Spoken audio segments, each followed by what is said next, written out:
बिहार की महागठबंधन सरकार को पूरे 1 साल हो चुके हैं। पिछले वर्ष 2022 में 9 अगस्त को ही नीतीश कुमार ने भाजपा का साथ छोड़ राजद और कांग्रेस के साथ मिलकर सरकार बनाई।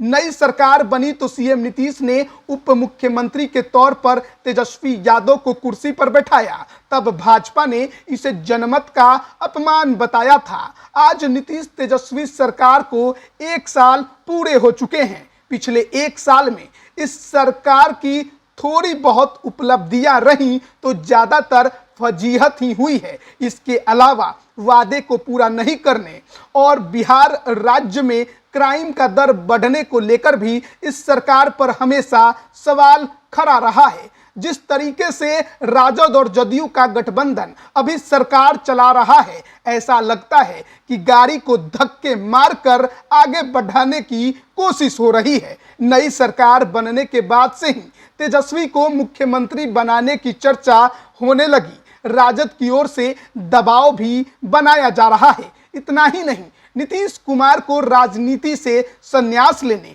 और आश्रम में जाने तक की भी सलाह दे दी गई। जब से बिहार में महागठबंधन की सरकार बनी, उसके बाद से ही राजद के 2 मंत्रियों को इस्तीफा देना पड़ गया। इसके अलावा शिक्षा मंत्री और विभागीय सचिव का विवाद किसी से छुपा नहीं है। नीतीश तेजस्वी की सरकार बनने के बाद राजद के मंत्री और अनंत सिंह के करीबी रह चुके कार्तिकेय कुमार सिंह का पहले विभाग बदला गया, फिर मंत्री पद से इस्तीफा हो गया। इससे शुरुआती दौर में ही सरकार की काफी भदपिट गई थी।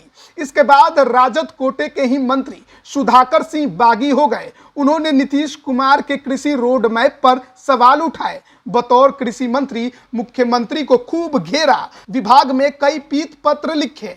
कैबिनेट की बैठक में नीतीश कुमार और सुधाकर सिंह के बीच बहस हुई और आखिरकार सुधाकर सिंह ने कृषि मंत्री पद से इस्तीफा दे दिया। इस्तीफा देने के बाद से अब तक वे नीतीश कुमार को घेरते आ रहे हैं। फिर राजद कोटे के ही शिक्षा मंत्री प्रोफेसर चंद्रशेखर ने रामचरितमानस पर विवाद खड़ा कर दिया। महागठबंधन में ही इसको लेकर 2 राय बन गई। जदयू ने विरोध करना शुरू कर दिया। सीएम नीतीश कुमार ने आईएएस अधिकारियों का ट्रांसफर किया तो शिक्षा विभाग में अपर मुख्य सचिव के रूप में के पाठक को भेज दिया। फिर के पाठक और प्रोफेसर चंद्रशेखर के बीच तनातनी बढ़ गई। स्थिति यह बन गई कि 3 सप्ताह तक शिक्षा मंत्री अपने कार्यालय नहीं पहुंचे। इसके अलावा हाल ही में राजस्व और भूमि सुधार विभाग में किए गए 497 अफसरों का ट्रांसफर रद्द कर दिया गया। जून माह में यह ट्रांसफर किया गया था।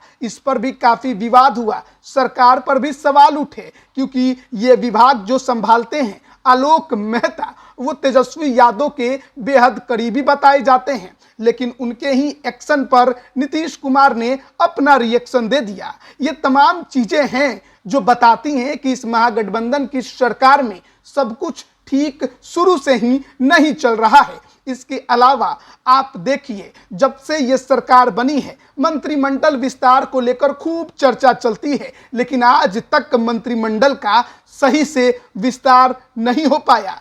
राजद कोटे के 2 मंत्री बनाने हैं, कांग्रेस कोटे के भी 2 मंत्रियों की चर्चा है, लेकिन आखिरकार मंत्रिमंडल विस्तार में पेच कहां फंस गया? मुख्यमंत्री से पूछिए तो वो उप मुख्यमंत्री की ओर इशारा कर देते हैं। उप मुख्यमंत्री कोई जवाब नहीं देते। जाहिर है मुख्यमंत्री नीतीश कुमार अपने मन से मंत्रिमंडल का विस्तार भी नहीं कर पा रहे। ऐसे में इस सरकार पर तो सवाल उठते हैं। इस सरकार का एक और काम काफी ज्यादा चर्चा में रहा, वो आनंद मोहन की रिहाई। आनंद मोहन गोपालगंज के तत्कालीन डीएम जी कृष्णैया हत्याकांड में उम्र कैद की सजा काट रहे थे, लेकिन नियमों में संशोधन करके उन्हें इस सरकार ने जेल से रिहा कर दिया। वो मामला भी अभी सुप्रीम कोर्ट में है। इसके अलावा इस सरकार को लेकर आए दिन प्रदर्शन भी होते हैं, चाहे शिक्षक अभ्यर्थी हो या फिर आशा कार्यकर्ता। कई ऐसे मौके पर बड़े बड़े आंदोलन राजधानी पटना में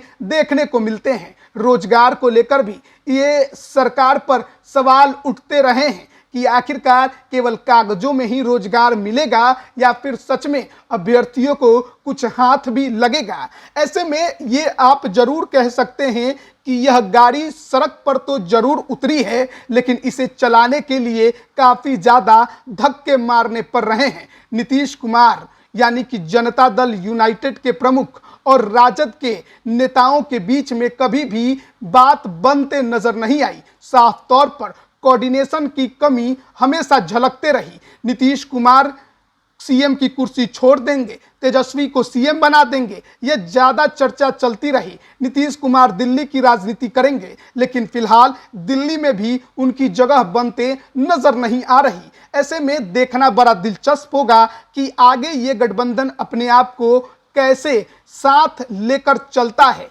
क्या 2024 तक ये गठबंधन बना रहेगा या फिर जिस तरीके के खींचतान इस गठबंधन में देखने को मिलते हैं, उसके बाद ये कहना कि ये गठबंधन ज़्यादा दिनों तक टिकेगा थोड़ी जल्दीबाजी नजर आती है। क्योंकि राजद के एमएलसी सुनील सिंह और नीतीश कुमार के बीच की लड़ाई भी अब सोशल मीडिया पर ज़्यादा नजर आती है।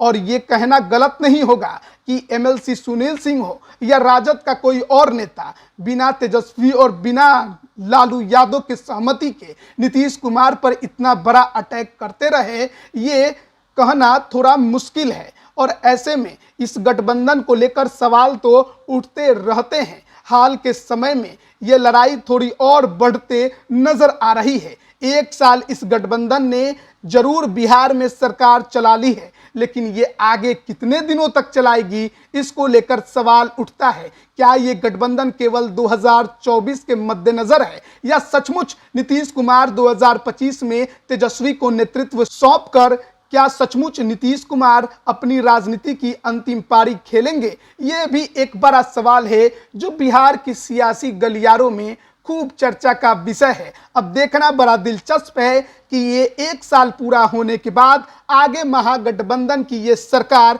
कैसे चलती है और खुद को कैसे बनाकर रखती है। लाइव बिहार यूट्यूब पर सब्सक्राइब और फेसबुक पर लाइक जरूर करें।